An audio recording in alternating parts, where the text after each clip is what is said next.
ये वीडियो सिर्फ एआई को लेके नहीं है बल्कि आपको लेकर है। कल को आप भी इरेलेवेंट हो सकते हो। आज एआई आर्ट को हर आर्टिस्ट से जल्दी सीख रहा है और हज़ारों क्रिएटिव जॉब्स ऑलरेडी ख़त्म हो चुकी है। लेकिन कुछ आर्टिस्ट ऐसे हैं जो एआई से हमेशा 100 कदम आगे रहेंगे। क्या आप उन आर्टिस्ट में हैं या फिर आप भी इस एआई से रिप्लेस होने वाले हो? आप भी एआई से 100 कदम आगे कैसे रह सकते हो? ये वीडियो आखिर तक देखना, आप सब कुछ समझ जाओगे कि आप कहाँ पर स्टैंड करते हो, एआई कितना खतरनाक है और एआई को रूल करने के क्या सॉल्यूशंस हैं। ये सब चीज़ें आप इस वीडियो के आखिर तक सीख जाओगे। एआई अब कुछ ही सेकंड्स में hyper realistic paintings, 2D animations और किसी भी आर्टिस्ट का आर्ट स्टाइल कॉपी करके उसकी इमेज जनरेट कर सकता है। यही रीज़न है जिसकी वजह से बहुत सारे आर्टिस्ट गुस्सा हैं और थोड़े बहुत डरे हुए हैं। अगले चैप्टर में मैं बताऊंगा कौन एआई से हमेशा आगे रहेगा और कौन ऑलरेडी एआई से रिप्लेस हो चुका है। बट उससे पहले बात करते हैं, एआई अभी से लाखों लोगों की जॉब्स खा चुका है। रोज बेटर एआई लॉन्च होते जा रहे हैं। एनिमेशन स्टूडियोज भी एआई जनरेटेड फ्रेम्स को ट्राई कर रहे हैं। फ्रीलांसर्स अपने क्लाइंट्स को खो रहे हैं और ऐसी ऐसी चीजें डेली बेसिस पर बढ़ती जा रही हैं।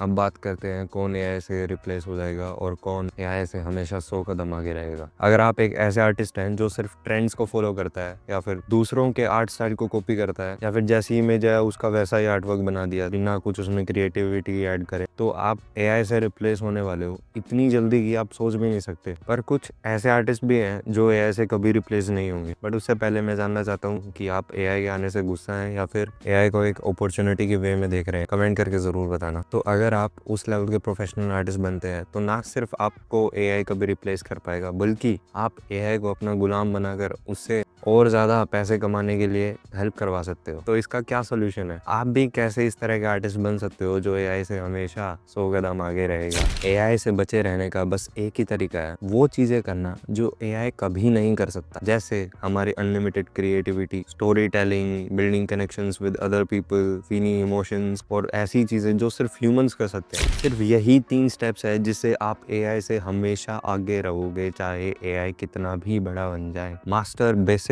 Of art, anatomy, values, perspective, forms, shapes, angles, colour theory और ऐसे जितने भी बेसिक्स आते हैं ड्राइंग में, वो सब आपको मास्टर करने होंगे। बिकॉज एआई कितना भी बेटर बनता जाए, एट द एंड वो बाय प्रोडक्ट है ह्यूमंस का, तो वो भी गलतियां करेगा। बट अगर आपने अपने बेसिक्स को मास्टर कर रखा है तो आप एआई की इमेजेस में भी गलतियां निकाल सकते हो और ऐसी चीज़ें क्रिएट कर सकते हो जो एक इंसान ही कर सकता है, कोई रोबोट या कोई मशीन नहीं कर सकती। दूसरा step, create your own art style. 2-3 साल तक आपने सिर्फ आर्ट के बेसिक्स को मास्टर करने पे ध्यान दिया। अब आप इस लेवल पे आ चुके हो कि आप खुद का आर्ट स्टाइल क्रिएट कर सकते हो और अपने आर्टवर्क्स में स्टोरी क्रिएट कर सकते हो, कुछ इमोशंस डाल सकते हो जिसको देखकर दुनिया का कोई भी पर्सन फील कर सकता है और समझ सकता है कि इस आर्टवर्क के आर्टिस्ट ने क्या सोचकर ये पेंटिंग बनाई है।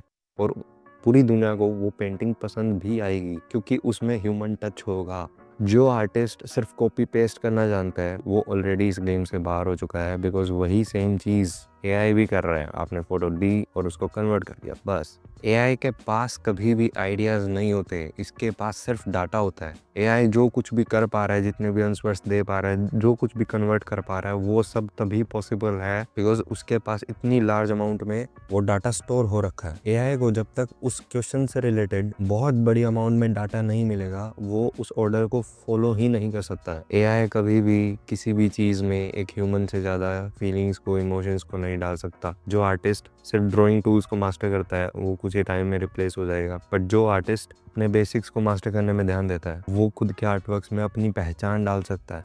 तो जब ही मैंने बोला है, एक बार बेसिक्स मास्टर हो गए फिर आपके अंदर पोटेंशियल आ गया है कि आप खुद का आर्ट स्टाइल डेवलप कर सकते हो और वो डेवलप हो गया, फिर आपकी खुद की पहचान बन जाती है कि ये आर्ट स्टाइल मेरा है, ये मेरे आर्टवर्क्स हैं। तो एआई इसके बाद आपको कभी भी रिप्लेस नहीं कर सकता है। Create your personal brand. मैं आपके सामने 2 आर्टवर्क्स रखूँ, एक इमेज जो एआई ने क्रिएट करी है और एक आर्टवर्क जो खुद गिबली स्टूडियो के डायरेक्टर हायाओ मियाजाकी ने खुद अपने हाथों से बनाया, इनमें से आप कौन सा आर्टवर्क खरीदना चाहोगे? मैं तो भाई आंख बंद करके गिबली स्टूडियो के डायरेक्टर साहब के आर्टवर्क को खरीदूंगा, बिकॉज आप भी जानते हो ये एआई की इमेज दुनिया का कोई भी पर्सन दिन में 100 क्रिएट कर सकता है, बट ये आर्टवर्क जो गिबली स्टूडियो के डायरेक्टर ने खुद बनाया, इसकी वैल्यू इस इमेज से करोड़ों गुना ज्यादा है। इस इमेज की वैल्यू 10 रुपए भी नहीं है, बट इस आर्टवर्क की कीमत करोड़ों में है और होनी भी चाहिए, बिकॉज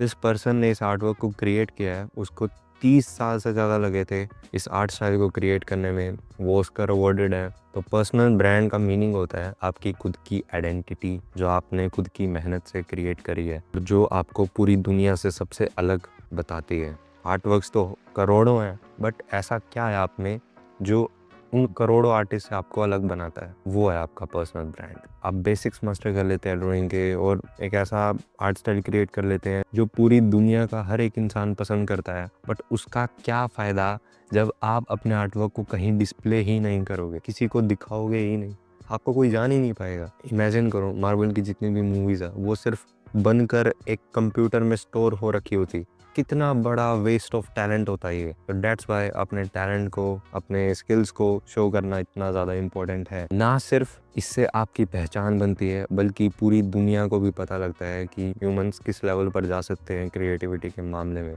और ऐसा करके आप करोड़ों लोगों को भी इंस्पायर करते हैं। तो पर्सनल ब्रांड बिल्ड करने के लिए आपको खुद की पर्सनैलिटी, खुद के इमोशंस, आपकी खुद की जर्नी सोशल मीडिया पे डालनी होगी ताकि दुनिया का कोई भी पर्सन आपके साथ कनेक्ट कर सके। जो आर्टिस्ट कभी भी सीखना और प्रैक्टिस करना बंद नहीं करता उसको कोई भी नहीं हरा सकता है, एआई तो बहुत दूर की बात है। और एक सच्चा आर्टिस्ट वही है जो अपने बेसिक्स और स्किल्स को मास्टर करने के बाद ऐसे आर्टवर्क्स बनाता रहता है जिससे इमोशंस फील होते हैं और पूरी दुनिया को अपने नज़रिए से देखना सिखाता है। तो अगर आप सीरियस है आर्टिस्ट बनने को लेकर और अर्न करने के लिए अपनी आर्ट स्किल से, तो अभी सब्सक्राइब कर लो इस चैनल को, बिकॉज आगे ऐसी वीडियोस आने वाली हैं जो आपकी लाइफ चेंज कर सकती है एज एन आर्टिस्ट, और उन टॉपिक्स के ऊपर कोई और दूसरा आर्ट चैनल डिस्कस भी नहीं करता है। तो दैट्स वाई अभी सब्सक्राइब करो इस चैनल को और जल्दी से हिस्सा बन जाओ इस आर्ट फैमिली का। अब अगर आपको जानना है कि क्यों 99% ऑफ द आर्टिस्ट फेल होते हैं और फेल होते रहेंगे, तो ये ऊपर वाली वीडियो देख लेना। या फिर आपको जानना है कि आर्ट में कम स्कोप है या फिर कितना स्कोप है, तो ये नीचे वाली वीडियो देख लेना। तो शुक्रिया वीडियो देखने के लिए।